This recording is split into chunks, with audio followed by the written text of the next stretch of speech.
untuk menawarkan diri sebagai pemimpin yang berani bertindak demi kebaikan sekolah kita, iaitu Ketua Pengawas Sekolah. Misi hidup saya sebagai pelajar menjadi seorang pelajar cemerlang bagi mencapai cita-cita saya.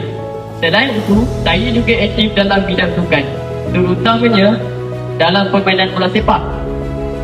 Melalui pengabdian ini, saya belajar tentang disiplin, kerja berpasukan dan semangat tidak akan putus asa. Dan tiba masanya untuk manifesto saya. Yang pertama, menggalakkan aktiviti sihat dan positif. Sebagai ketua pengawas sekolah, saya akan menggalakkan rakan-rakan saya menyertai aktiviti yang membina fizikal dan mental seperti sukan dan kawat kaki.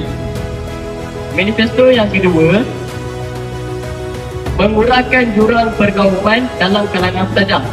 Sebagaimana guru-guru rakan-rakan tahu, sekolah kita terdiri daripada 3 kaum, iaitu Melayu, Cina, India. Sebagai ketua pengawas sekolah, saya berhasrat untuk mengurangkan jurang pergaulan dalam kalangan pelajar agar suasana sekolah yang harmoni dapat direalisasikan.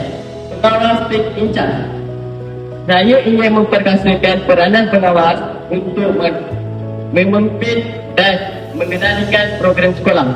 Akhir kata-kata saya, undilah saya yang ke wakil legal 请托我一票。